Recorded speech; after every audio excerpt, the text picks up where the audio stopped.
Hi, it's Kirby Summers, and I welcome you to the Epstein Project podcast. Today I'm going to be discussing my life.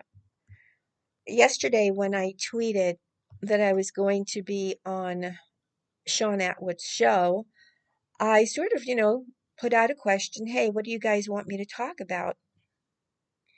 And I was surprised to see so many questions directed at my own life and what happened in my life. So I will be reviewing those questions and answering them on this podcast. Um, in the event I speak about something else on Sean's podcast.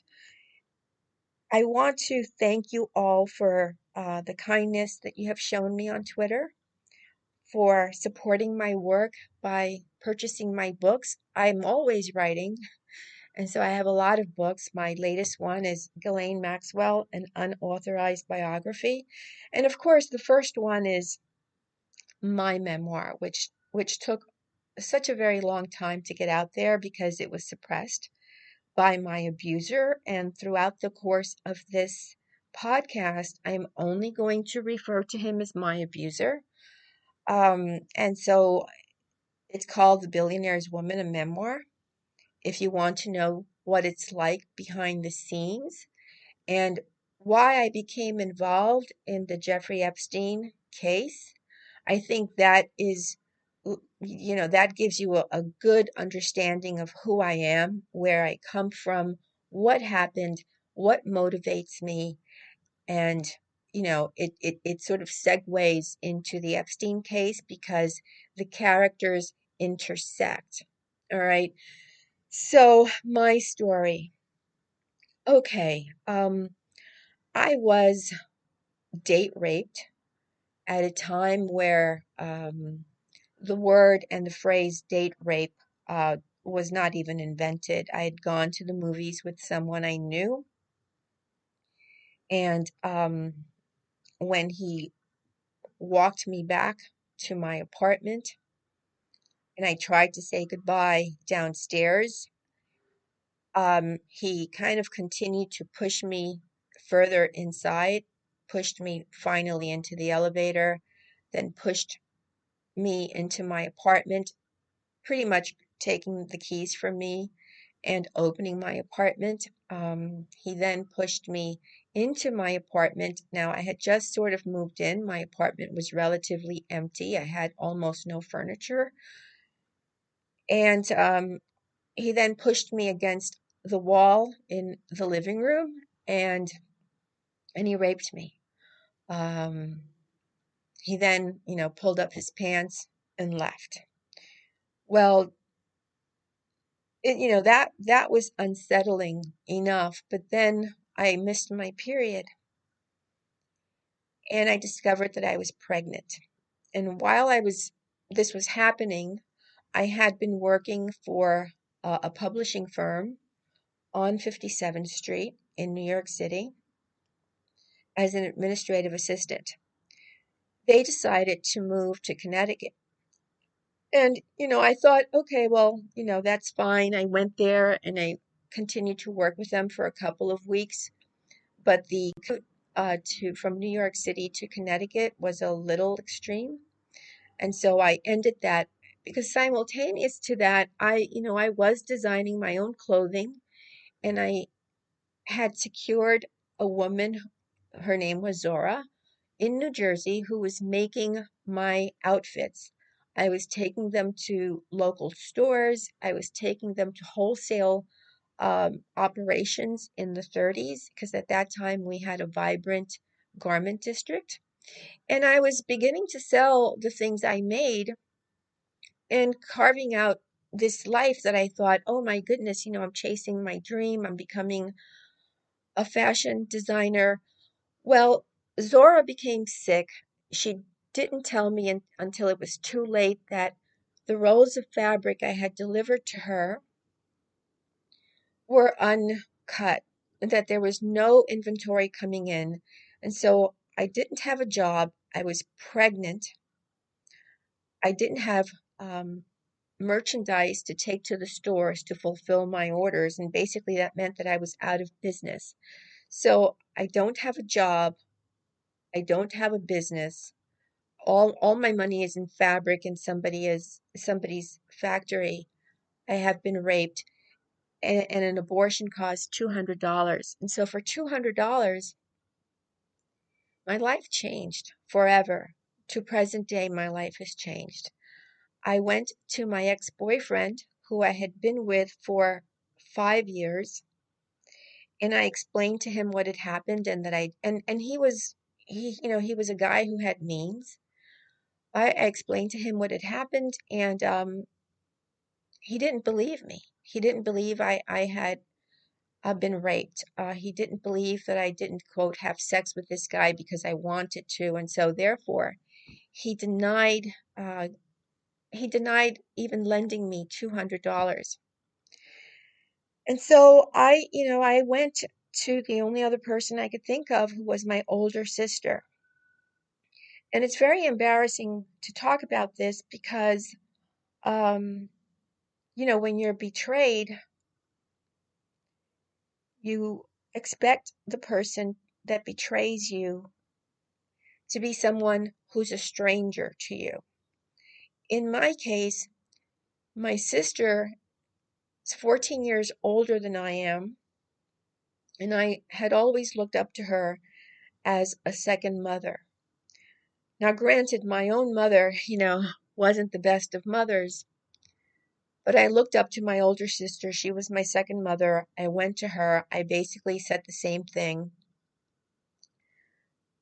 And and she too, I always saw her have new clothing, and she had a car. And when you're living in Manhattan and you have a car, you don't really need the car because, there are cabs, and cabs in those days were affordable. But she too said no. And what she did instead was she says, well, I'm going to take you somewhere where you can earn it. And then she sat me down and explained this world to me of prostitution, of brothels, of, this insane reality. And frankly, I don't even think I understood what she was doing to me. And it took me a long time to piece together why she would do this to me. I'm her sister, I'm her younger sister. I always thought it was her place to protect me. It took years to go back and remember things and see that there was some jealousy, that she had had some boyfriends. And even though I may have been 12 or 13, her boyfriends would look at me in a certain way.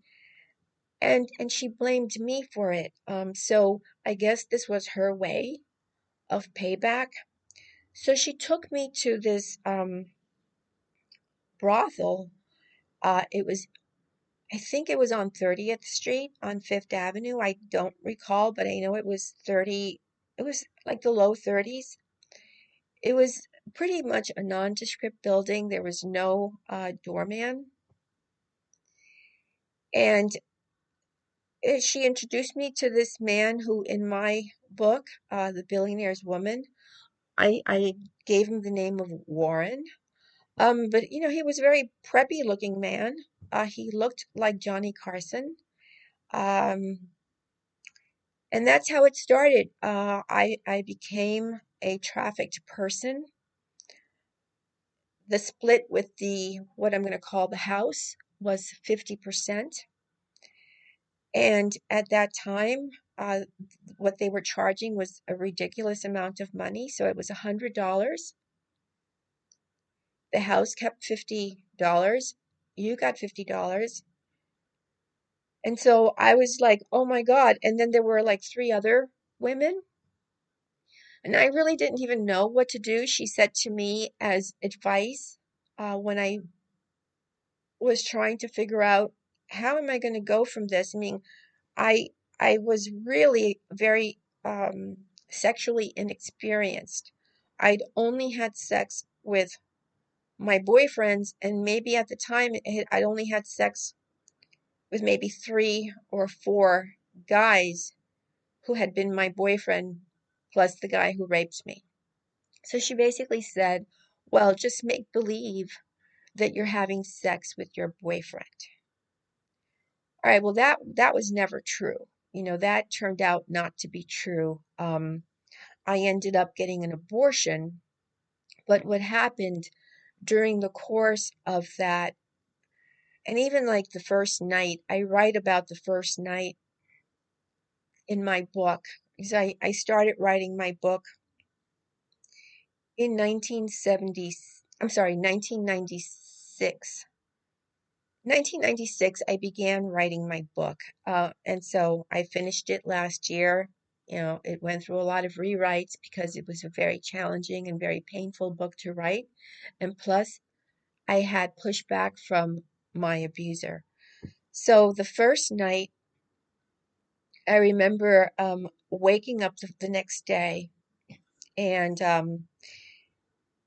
you know how you feel when somebody that you really love has died, and you wake up and you know something is off, and then it takes you about half a minute or maybe a couple of seconds for the reality to sink in that somebody died, and that it's like, oh my God, you can't believe it's true. So that's how I woke up.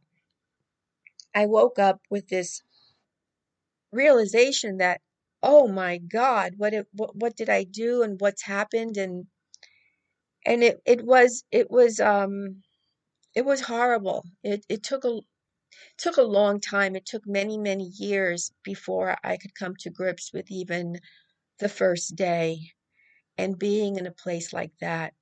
And by the way, a place like that exists everywhere.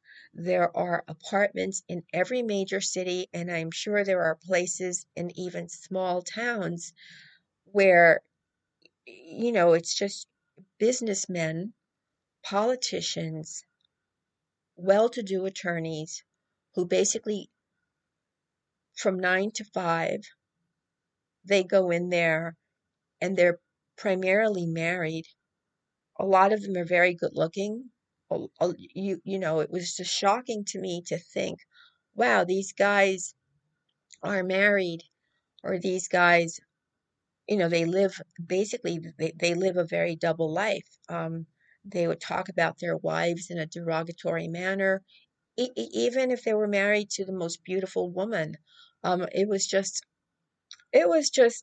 very startling to be in that world. But what happened when that was happening to me was I'd already had low self-esteem that I had begun to build up with my fashion design company, and that was taken away. So it didn't take too much for whatever self-esteem I had, because my mother used to beat me when I was a kid.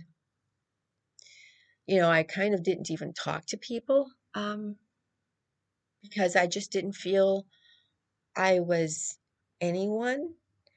So whatever was left of the little self-esteem I had was gone. Um, and uh, then there was it's almost like I couldn't go back to being me. And I write that in my memoir. I couldn't go back to being me because I had forgotten and lost touch, and was so embarrassed and so shamed that I didn't feel like I could present myself anywhere. Let's say if I was to go back into trying to become an administrative assistant for a new company, I just felt that the shame was so overwhelming, they would see it on me. So pretty much I felt worthless. I was already now an outcast in my life. Having nowhere to go, I stayed in that situation because suddenly that was my new identity. And so some of the things that happened as a result was there was estrangement from anyone who had been my friend before that. There was an estrangement even from my family members. Now, the family members would take my money, including my mother, but nobody really wanted to have anything to do with me.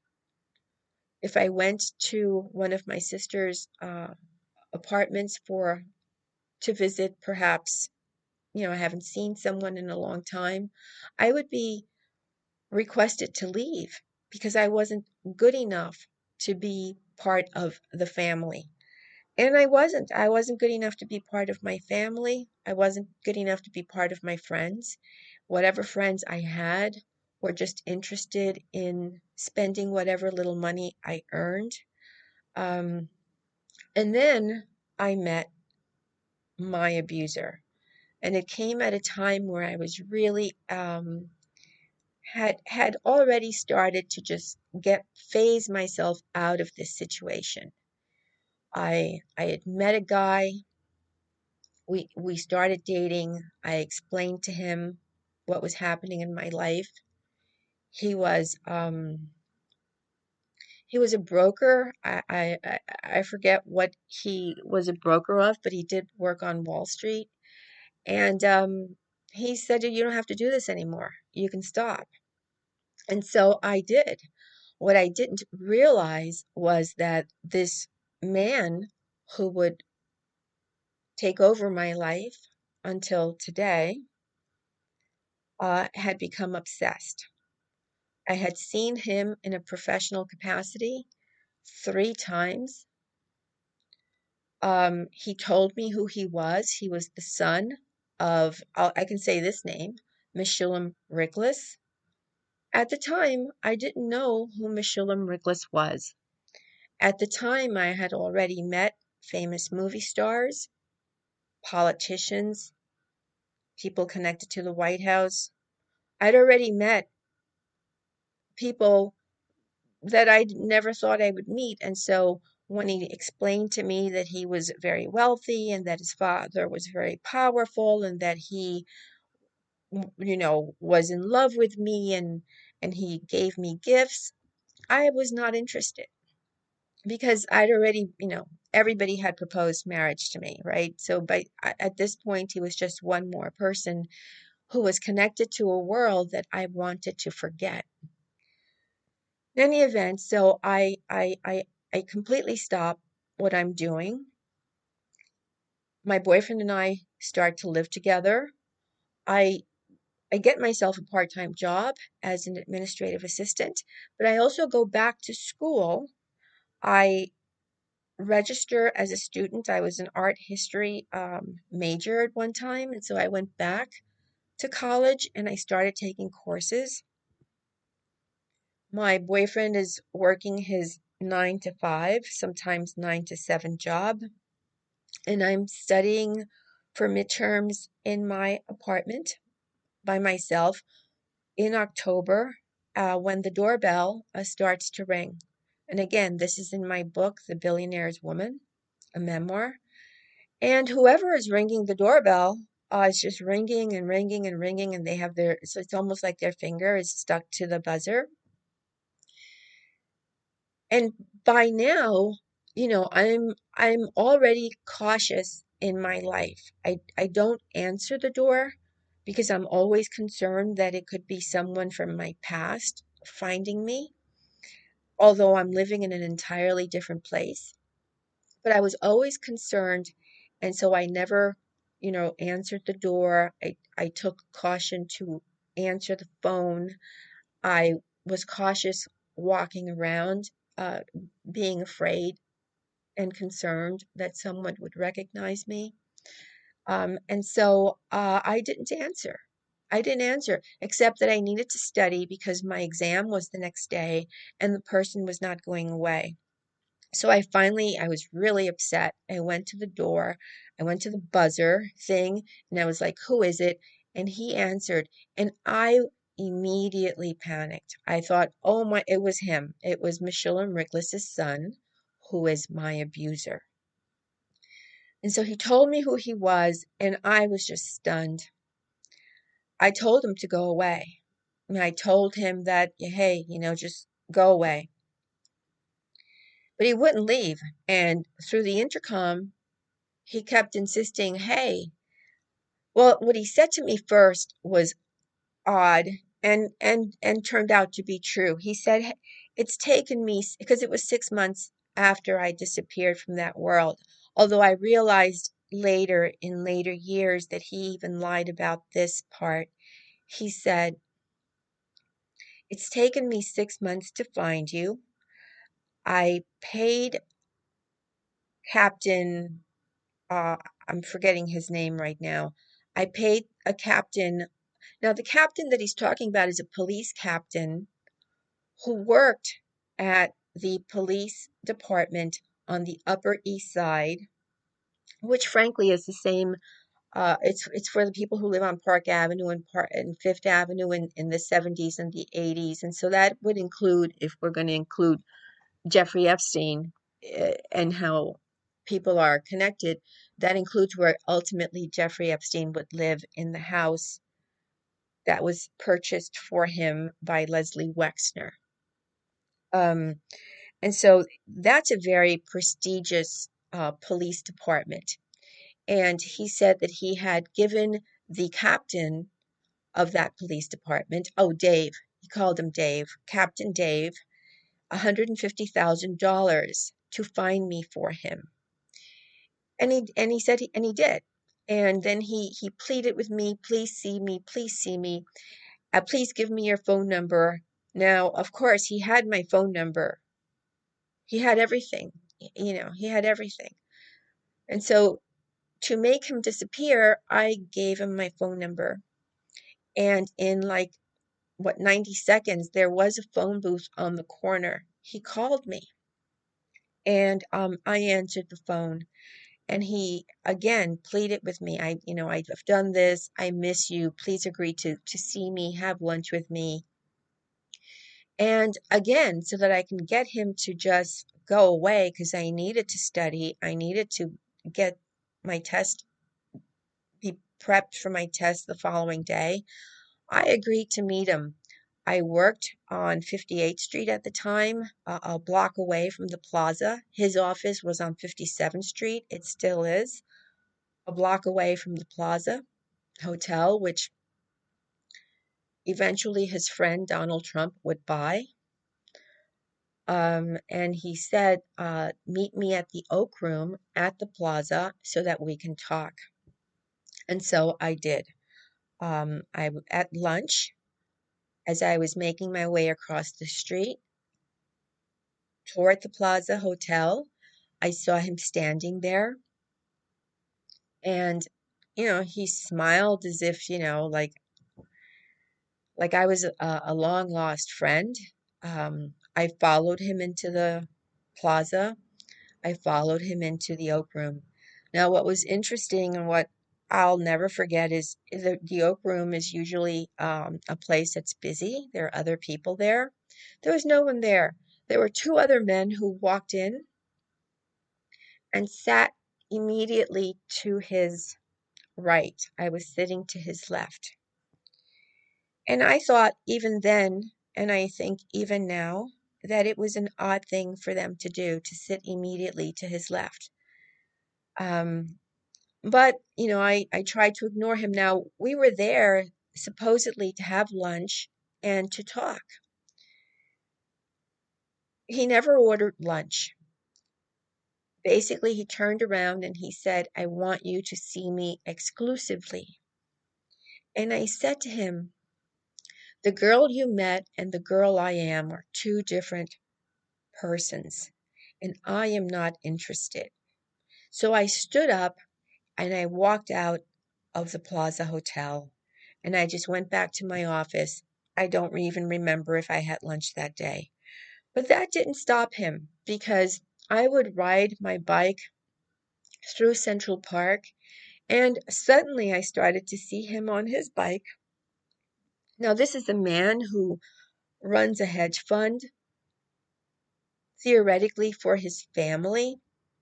Theoretically, he works every day, but suddenly he's in the park on his bike, in the middle of the day.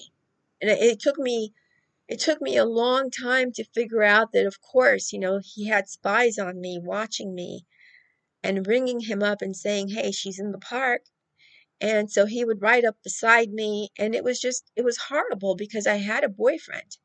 So I would try to tell my boyfriend, "Hey, this guy is bothering me." my boyfriend being a bond broker and knowing that Michelle Rickless's son was a billionaire, said, "Hey, why don't you get him to talk to me?" Because his thought was, "Oh, I can sell him some bonds." So I became incensed with my boyfriend. I couldn't believe it. Here I had had this experience with my sister, my older sister who betrayed me. I'd had countless experiences up until that moment of people who betrayed me. And I couldn't believe that I- my boyfriend, the guy I was supposed to marry, I went to him to sort of get him as a man to help me get rid of what really was a stalker. And instead of saying, "Yeah, I'll get rid of him for you," instead of manning up and showing me that he had my back and he had my safety at heart, he wanted to meet him and, sell him some bonds. And so I threw him out of my apartment. We were living in my apartment. I threw him out. And then, I took myself to the park. I think the following day I was very distraught. And of course, who was there but the son of Michelle Rickless? And I was crying that day. And my bike, I wasn't steady on my bike, and I had to stop my bike, and then he stopped his bike, and I started crying, and he came over and he put his arms around me, and basically he told me that everything was going to be fine, that he would make sure that nobody would ever hurt me again. And I'm almost close to crying this minute. So give me a minute, give me a second. That he would make sure that nothing would ever happen to me again. And that's how he kind of weaseled himself into my life. So even at my lowest, I went lower. I threw, I threw out my boyfriend because he didn't have my back, and hope springs eternal. When you are hurt and when you're alone in the world and you're vulnerable, you pray. I'm not religious, so I'm using that word in a very non-religious way, but you sort of hope for a miracle. You hope for that knight in shining armor to come and rescue you from your troubles. And suddenly he made himself appear to me in that second where I'd lost all composure and lost any footing to anything that I was rebuilding. He made himself seem like he was in my life to rescue me. And I started to second guess my feelings. I didn't want anything to do with somebody from that life, but I didn't have anything else. I had nothing else to hold on to. And so um, I became a sex slave, pretty much that. And that went on for a number of years. Um, and what can I say? In my book, I write things like, I didn't remember what I looked like unless I was looking into a mirror.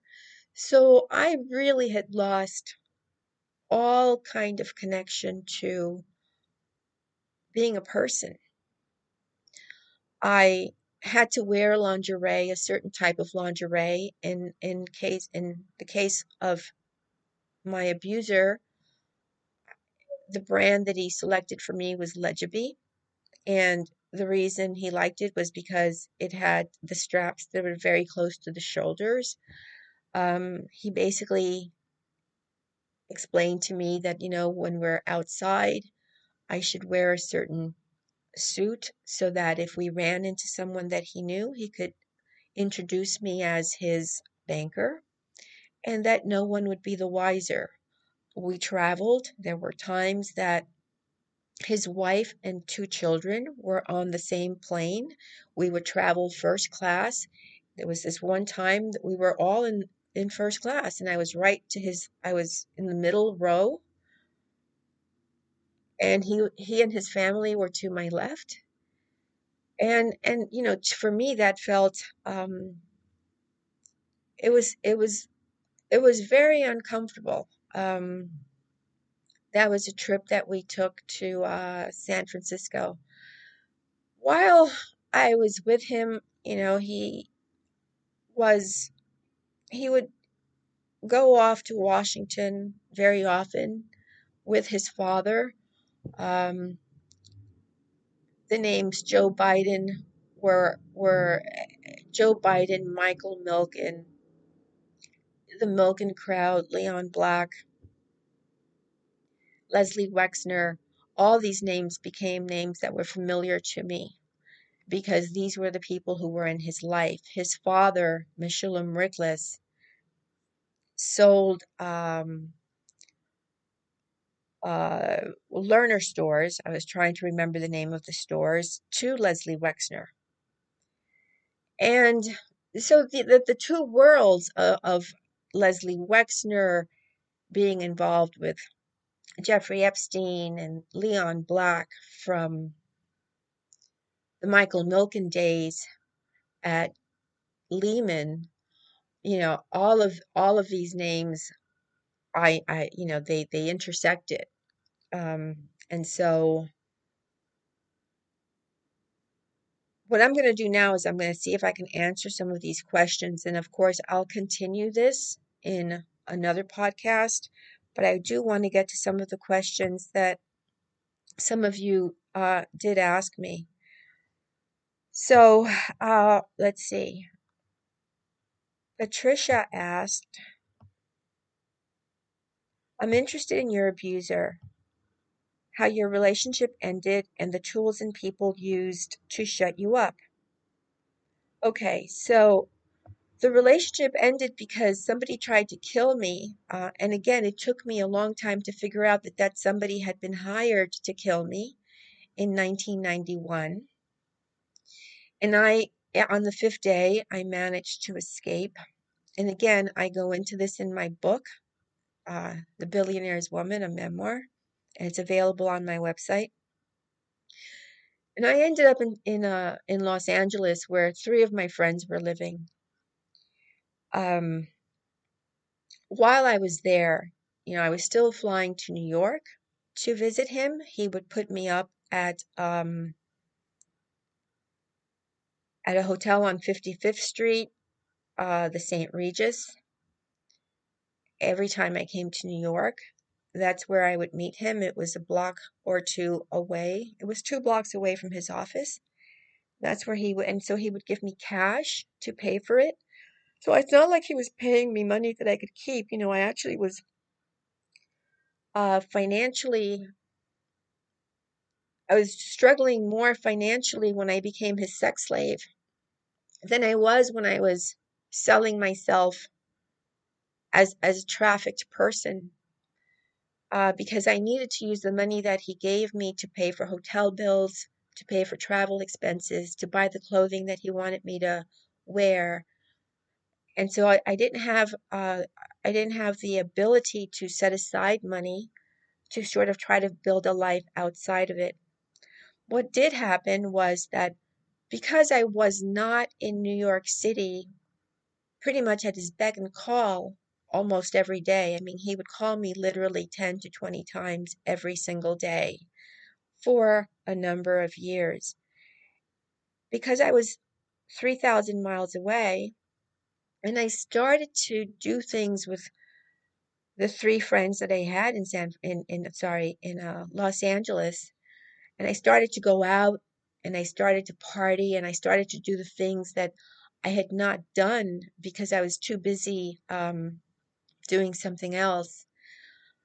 I started to just get a little bit more confident that, oh, you know what? Maybe I can get away from him.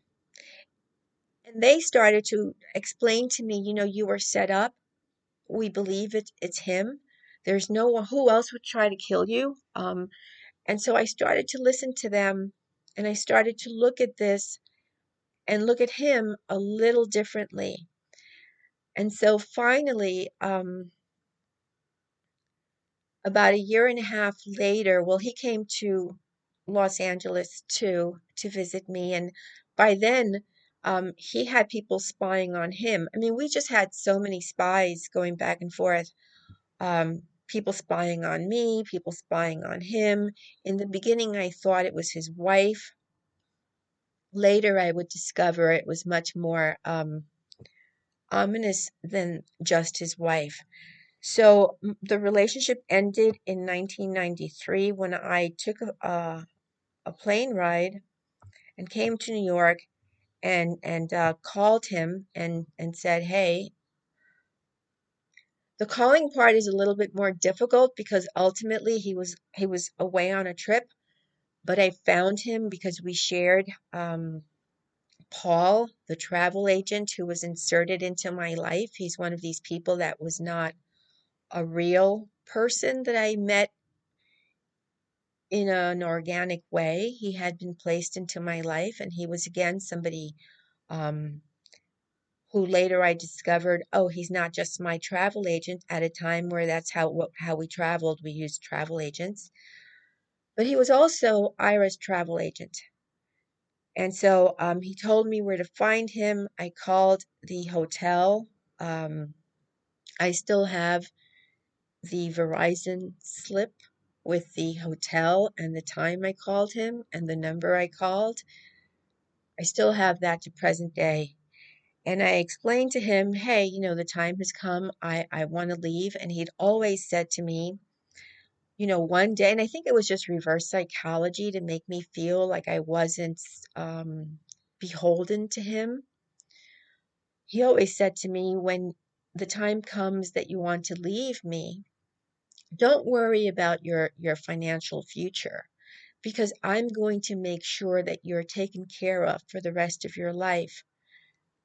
And of course, I had believed every other lie, so why not believe this one? He never put anything on paper. I gave him business advice. In time, I learned that I had good business sense, but I wouldn't know that while I was with him, that I was giving him business advice that he was taking, and that well, there's just so much, and I want to be able to wrap this up. So I basically I broke up with him. He reneged on the taking care of me forever, and then put the fear of God into me. He said, you have to get out of New York immediately. He made it sound like his wife had people who were going to come after me, like suddenly I had done something wrong. And it doesn't take much to scare someone who's already living a life in the shadows, right? I don't exist. For all intents and purposes, I don't exist. I have been under his thumb for many years. And so by the time I got back on the plane to go back to Los Angeles, I had less than $100 to my name. And that is, so basically I had to start from nothing to build my life back up. Okay, let's see if I can get another question in here. So it says here, Carrie said, please talk about the people who came into your life over the years that were placed there by those obsessed with controlling your life. Well, I just mentioned one of those people. One of those people, his name was Paul. I met him while I was going to Florida to visit my boyfriend in the early days before Ira came to my apartment. He was seated next to me on an airplane. In those days, I think we were assigned a seat at the last minute. He introduced himself as, oh, I could be your next travel agent. And so he was a plant. Later, I discovered that he was also, it took 2 years to find out he was also Ira's travel agent. And it would take many more years to discover that Ira owned the travel agency itself through a company owned by his father, who then purchased Carnival Cruise, one of his many holding companies. There would be other people. The person who broke into my home to kill me was someone who had been planted as a carpenter to do some work in one of my apartments. I had two apartments at the time that I had a store on Columbus Avenue that was opened and shut very quickly. My abuser helped me open it reluctantly, but this is how that person came into my life, and then that person tried to kill me. And again, I write about this in my book. So the suppression was, I ultimately I taught myself many things. If I had a website that was removed, I really could not afford to hire website designers. And so I learned HTML. I taught myself different things. I taught myself real estate. I taught myself before there was Airbnb, I was doing Airbnb for other people like myself who lived. I continued to live in Los Angeles for a while and was subletting my apartment on a short-term basis. And I took on about 100 other apartments.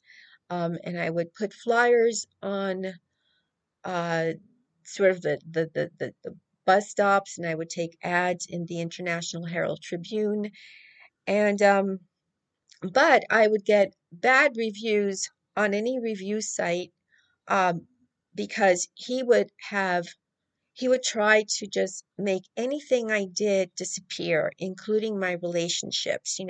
If I started to date someone, that person would get a phone call and be told, "Oh, well, Kirby's not at Bloomingdale's. Kirby is with someone," and I have photographs to prove it. And so to present day, I have had trolls. We call them trolls now on Twitter. I've had trolls in my life for 3 decades. And it's something I've learned to live with. And it's why I'm still very cautious about my life and about who I meet and who I let into my life. And I think most of you see that on Twitter. I'm very cautious.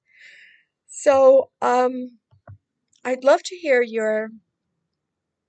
you have more questions, if there's something else you want me to discuss. But that's how I came into the whole Jeffrey Epstein thing. I thought that I could bring my knowledge of these other characters like Leslie Wexner and Leon Black and what I had been able to uncover, because during the time that all of the strange things were happening to me, that there were two other attempts to kill me. And I just didn't think that this could be just the work of a crazed wife. It just seemed much bigger than that. And then I had different people inserted into my life from the State Department. And I will address that if you want me to in another video. So I'm getting close to 45 minutes, which is much longer than I thought I would be talking about this. I hope this makes sense to you. I hope it answers some of your questions. It's been therapeutic for me, not just to write my book and to have it out there, but to know that sharing my experience as first a trafficked woman, and then later as a sex slave, and then my fight to getting my story out, and the obstacles I continue to overcome every day, that it helps other people uh, sort of not give up. If you keep going, if you persevere, if you don't allow negativity to take over your life, if you're grateful for the small triumphs, and I am every day, I'm grateful. If I wash the dishes, I'm like, oh, this is great. I wash the dishes. If I go to the store, great. I'm grateful for the small things that I wouldn't have if I were not alive. So that's how I look at it. Anyway, thank you for listening. It's Kirby Summers for the Epstein Project podcast. Have a good day.